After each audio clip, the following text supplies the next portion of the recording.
Hey, my name is Joe, and I'm back with another tutorial. This time, it's Basic Architecture 101. Since I studied architecture, I might be able to give you some pointers on how to create houses that not only look good, but also function fairly well.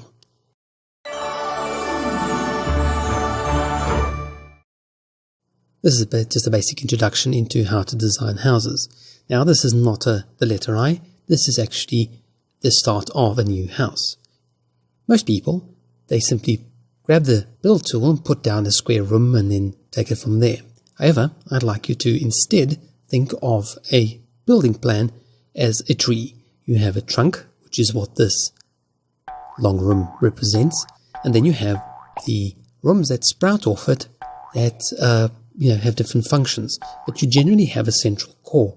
Whether you have a very large room that serves as the central core for the house or a passage, you need to have some way of entering these rooms. Otherwise, you have a room that leads off a room that leads off another room. And the problem with that is, in real life and both in the Sims, is that when one Sim needs to do something in the furthest room, they have to go through all of these rooms and disturb other Sims that may be sleeping or just simply trying to concentrate. Now, in real life, this is obviously much more acute, but it's still nice to produce houses in the Sims that are very realistic. So, right, you have a long passage, right? This is also what most people generally start with.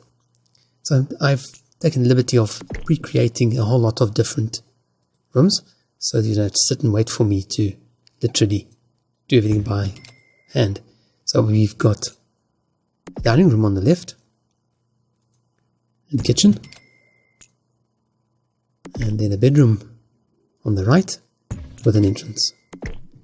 Now you'll notice, let me zoom back out before you have any time to notice anything further, that I've deliberately not put in, let's raise the walls, I've deliberately not put in any bathroom into this house because it brings me to a little design feature which you can use, and it actually teaches you to maximize your space.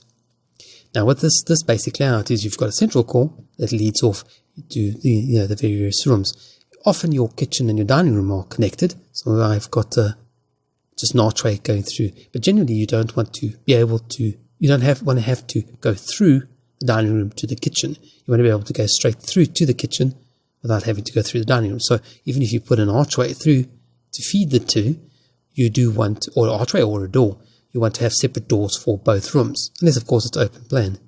Your front room is generally what I call the public rooms. There's your dining room and your lounge. This is where your visitors and guests do come. Your private rooms, non-public areas as I call them, are usually at the back of the house, which is often the bedrooms, studies, or perhaps even the bathroom if it's not a public bathroom. So what we've got here is a lot of wasted space. We've got this long passage. We could make it a little skinnier by making it only, one tile wide, like that, but it does tend to be a bit pokey. And of course, Sims are very prone to, collisions. So you want to give them, it's generally best to give them 2 tiles width so that Sims can go past each other without, creating traffic jams. So this is a perfect opportunity to use this wasted space. So you've got this long passage, and you would normally put another room onto the back of that, something along this, like this. You put another door there because you can't get access to these things, or you just extend this very, very long passage. However, you only need this part of the passage here. You actually only need 1, 2, 3, 4, 5, 10 tiles for the actual passage, and you've got all your doors located in one small area. So that means that you've got the back area which you could actually place a bathroom into. Now, you've shortened your passage and you've added in a bathroom. You've got a least amount of wasted space in your passage. Of course, it's not the best design, but it's just really just a quick copy and paste to give you an idea of how you go about planning your house. So you've gone from a large room that most people start off with, and then have increasingly large rooms around it, to a narrow 2 tile wide by 5 or 6 tile length passage that leads into all the rooms all clustered together. Generally, in real life, you'd want to stagger the doors so that if you open this door from the dining room, you don't see directly into the living room. Sometimes for some symmetry or lack of space, we tend to sort of put the doors, all in the same way. Now, door orientation is not particularly important in The Sims, but it is in real life. If you rotate the door like that, that means that the door actually opens from the left to the right wall. So it actually opens in this direction. Of course, difficult to explain on the thing. The reason why we don't put the door this direction is because as soon as the door opens a tiniest bit, you can see straight through onto the bed. So you get a straight line of sight to the angle. That's just a bit of an architectural detail why the doors are placed like this. When it opens, it's actually got to open all the way to 90 degrees and further before you can actually see onto the most private part of the bedroom, which is the bed. You may be sleeping naked. The same applies to bathrooms. Again, you've noticed I've placed the door opening into the bathroom and towards the toilet on the left side. Again, usually you're not naked when you're in front of the the basin. So, if the door starts to open, you say, oh, I'm in here. You don't get to see much. However, if you're on the toilet, the door has to open more than 90 degrees before you are seen on the toilet or in the shower for that matter. And you've got plenty of time to shriek out a warning alarm. With kitchens, it's not really that important. It's just a matter of logic. You wouldn't open this door against the archway. In fact, this is not even such a great design. The door would probably be better over there so that you don't get collision between the two entrances. But you try and avoid having the door opening and slamming against the archway or another door. The public rooms aren't that important.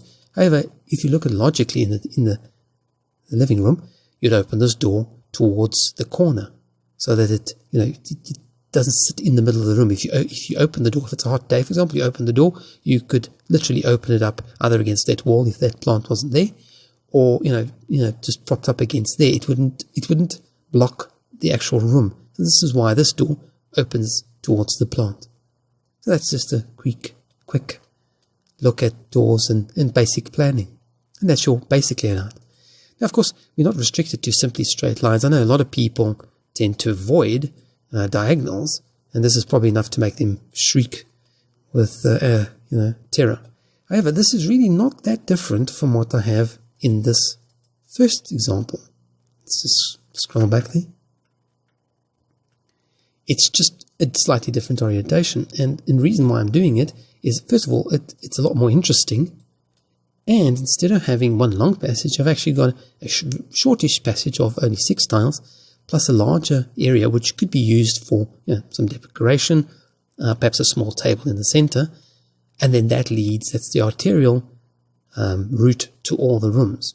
You can actually see here I did in different floor tiles, I demarcated the areas that I'm going to copy and paste. So you can actually already see how I'm looking to plan this house. It's almost exactly the same floor space as the previous house, but it's a lot more interesting. At least I think so. Right, let's plonk down some rooms. Again, the rooms are largely the same. Just made some modifications to fit the new shape. And then I'll run through what I've done. Oops, it's not what it's a damn big rug, that. Let's copy that. That's the entrance done. Done that. That's the kitchen. Some slight modifications. And you notice the arch shape. And you'll notice the arch shape here that the bathroom fits into. What this does is it gives you ample space to put in your shower, basin, and toilet. You've got a door that opens into this space, which otherwise wouldn't be used for much. So, it opens and there's plenty of clearance for you to get into the bathroom. It's still fairly private.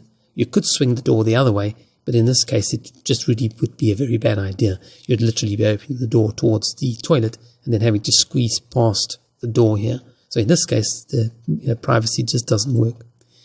Again, this door you would open in the opposite direction if you were obsessed with architectural details. The kitchen has also changed a little bit, and you notice I've created some diagonals. I've moved things around, and I've got this angular piece. I could also square this off if I really wanted to create a slightly different design. I could actually just square this off and add more space into the bathroom. Technically, those half tiles aren't of a lot of use, but it depends on what you want to do. Design is all in the eye, in the brain of the beholder, so to say. And there's your basic house, which is very similar to the other one. It's just got a more interesting floor plan. There's also a lot more room to navigate around the central area, and it's a little bit more, spacious and light. These houses are very small, compact, and they're just literally 4 rooms, 1 bedroom, and kitchen and 2 public rooms. If you want to start adding on bedrooms, then often what you end up having is a very long passage. Most people tend to this design dilemma where they just create a very long passage and just place bedrooms on either side. However, taking the diagonal approach from the previous little house, you could technically turn it. So instead of, the house is still relatively compact.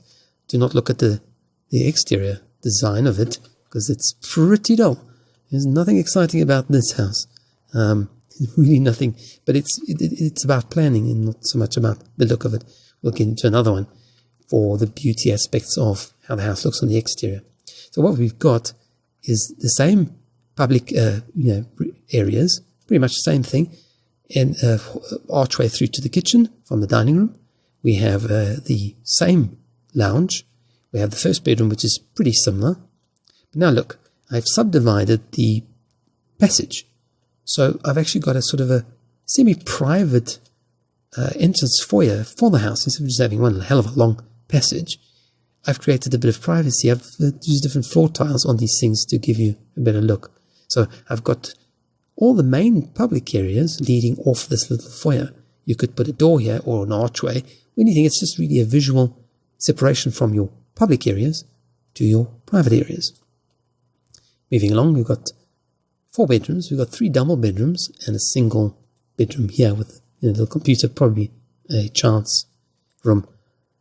The bedrooms are all the same. They're just been cloned and then recolored, so you can have a visual representation of each room. The bathroom is also on diagonals in that. You've got the door opening into the bathroom here. You've got enough space to clear, and it basically affords privacy for all aspects of the bathroom. It's actually slightly large, but in the bathroom it's not, train smash. What I've done is on the outside, I've made a recess. Never be afraid to create recesses. If you have space that's not being used inside the house, add something interesting on the outside. Here I've got a little wall plaque fountain with a bit of lavender and a slightly different wall. That doesn't look all that dramatic, but if you had coloured plasterwork and then a bit of stone, it adds a nice feature, and it turns an otherwise rather bland, zoom out, house with a slightly interesting feature. And let's go back to the planning aspects. Let's get back into orientation. The one thing I wanted to also highlight is a lot of people have trouble making wardrobes.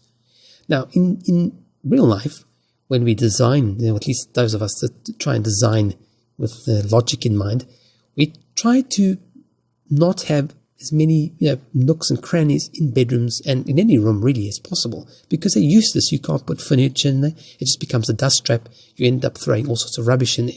So these are 2 wardrobes which are actually back to back. Now, if you look inside the room is rectangular. There are no recesses or niches or anything of that sort, and you've just got the cupboards built in. On the other side, you've got almost the identical pattern, but it's reversed. Again, the room is relatively square. There are no recesses, and everything looks fairly neat from inside the bedroom. So that's how you utilize space for wardrobes as far as possible. It's really a sort of 2 cells that you can put back to back. If you didn't have a room on that side, then you would obviously alter the plan to try and utilize this space for something else. Perhaps a server on a dining room, fridges in a kitchen, whatever your plan happens to be. So this is the way to create a really neat built-in wardrobe. Now, this house deliberately has a little extra space. Now, most people would simply leave it as part of that wardrobe and just have wasted space. I absolutely hate looking overhead or with the walls down and seeing these dark spaces. So what I did is let's get the walls down. I placed a bookcase in there, and then I just added a bit of clutter to it. I mean, this is a family home, so you would naturally have clutter and books and all sorts of things, and collections of things. So this is the perfect usage of the space. It's not a dark, gloomy corner. It's out of passage of the Sims navigating around the house, and it serves a function. You could also make a feature out of it, changing the color of the wallpaper. Initially, I'd actually taken one of these cabinets from the kitchen and placed it above, but it didn't quite work, so I reduced it and just simply left it at that. Again, the bedroom doors are orientated for maximum privacy. Swings towards the bed, in both sides, to afford privacy. This door, ideally, would probably, be further down in the bedroom, possibly even here, and swing the other way. You've got, a big empty wall here with absolutely nothing on it. You could put artwork, or you could simply move the door and then alternate two artwork pieces between the two for a design feature. Again, the bathroom is fairly simple. This is quite a small bedroom. Here there's not much scope for privacy, but this door should really face the other way. What it will do is it will swing against that wall. So if it's open, it's out of the way. And it has to swing all the way open against the wall before you can see anybody on the bed.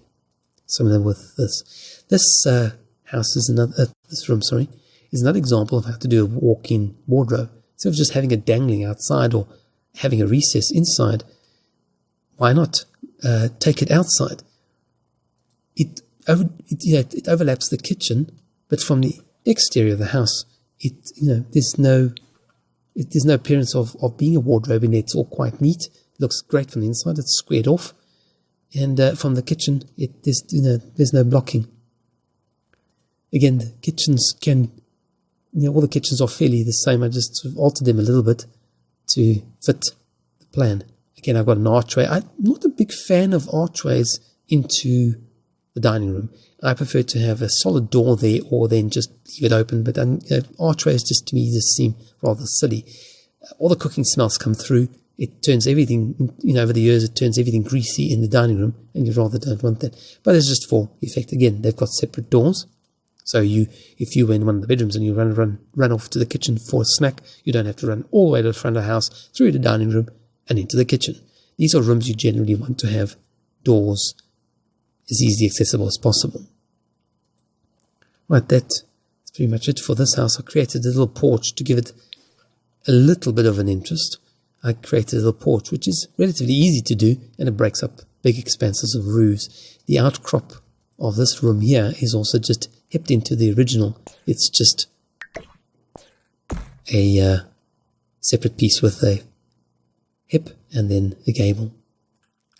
As I said, this house is pretty boring, but was just to show how you create multi-bedroomed houses and not waste too much space. If you just had one big massive room, you could have aligned all the bedrooms around this passage, but then you'd be using the lounge or the living area as a living space, and all the doors would lead off the living space. So think about privacy. If you're sitting here and you're watching television, or you have friends over, and your bratty kids and unwanted guests are going in and out of the bedrooms, they're all entering and exiting and crossing and crisscrossing the living area.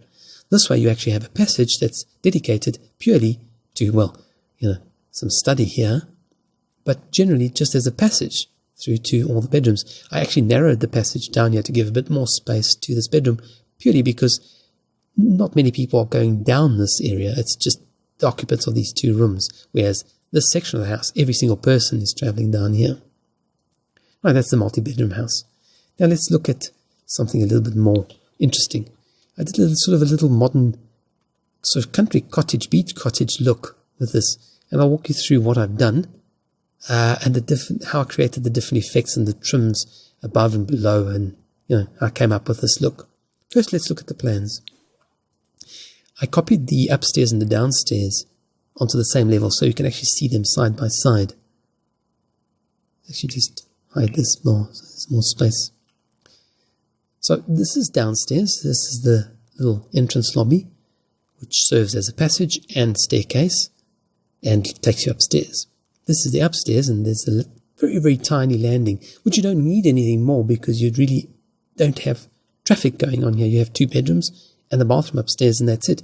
So this is really all the traveling you will be doing upstairs. The bathrooms are located above each other. Generally, you try and put, in real life, in Sims it doesn't matter that much, but in real life you always plan the wet areas next to each other. So bathrooms and kitchens always all have plumbing and sewage, etc. And so you put them close together because the plumbing of this bathroom would go down the back of this house or in the duct and meet with the bottom bathroom and, of course, all the kitchen plumbing as well. So that's how I design my houses, purely because I am an architect. Downstairs, you've got split into basic sections. You've got a rather large lounge area in this little house, but it gives you a space for a study area or additional area you might need. The bathroom is, again, fairly simple. It's got a toilet. The toilet opens towards the toilet, but there is plenty of space to get around it, and it affords you quite a bit of privacy. You could also swap these two around, but this takes up a little bit more space, so I thought it's not that much of an issue. Kitchen's also been rotated, and it's relatively simple. I didn't spend too much time designing any of that. It's just copy and paste. The dining room also grew smaller, but purely because you're going upstairs. If you have this house and then you double it, it literally becomes quite a large house. So also in design, we tend to have public areas downstairs, which is what we have here. We have a bathroom, we have the kitchen, we have dining room and living space and study space, and of course your entrance hall. The reason for that is that you don't generally have guests going upstairs. So if you have visitors, they come, they dine, they watch TV, whatever it is that you do, but they don't go upstairs. If you have somebody with a migraine or somebody who's studying for tests, they can simply go upstairs and they are separated from the house downstairs, as you can see. So there's no reason for anybody to go upstairs because there's a bathroom downstairs and there's a bathroom upstairs. So now we don't no longer need to look at that. So that's the basic layout. It's a tiny, tiny little landing of 2 squares. For such a small house, you don't need any more. And you need the space for the staircase. You can't really make it a lot bigger. It doesn't serve any space, any purpose to make it any bigger. So how did I actually create this? Because it's a bit of a trick to getting the double volume spaces. Well, let's start on the outside. The first thing I did is to create, let's start top down. Perhaps switch off the grid. To get this sort of cornicing effect here, I had to create a third floor to the property. And then what you do is you use roof trims. Roof trims. Between floor trims. Or, if you'll see what I mean. If I change to a different trim, you can actually see it's actually the trim between 2 floors, but on the upper floor. If I remove, let's undo that. Right, let me move the roof off. If you actually look, there's actually a room above with no walls and just a floor. It's just a floor slab, and that allows you to place the in-between roof trims between the roof and the upper floor. If you take it off, you'll see that trim is gone, and you've just got the ceilings of the rooms below. But there's no way of putting in-between floor trims unless you have an additional floor. So that gives you that nice little detail on your gable. The similar thing, let's go down one level. The game doesn't fight with me. This is, again, is also, I think it's this one. No, it's the bigger one. Nope, it's this one. No, that's the flat one. That's annoying. Let me just use a different one so you can see the effect. It's an in-between floors trim, and it's just got a very simple trim that goes all the way around the house. What it does is it helps to separate the two stories, and these columns give you that separation. So below you've got sort of stonework, and then you've got the timber. Oops, let's get from underneath this tree. And you've got the timber work that goes up to the upper floor. It also helps to tie in what would be like a beam that will run and support the roof. So if you're obsessed about architectural detail, by providing this additional floor above, you get to trim it off. Otherwise, you would just have this. Me undo. I think you'll agree with me that this looks a lot better. Find a place to put it. you would simply have this. It just sort of ends. There's no sort of trim of any sort above the columns, or, to tie in the porch. So let's undo that. That gives you a much neater, let's go to the other side. That gives you a much neater trim between the two. The columns actually finish against something. There you go.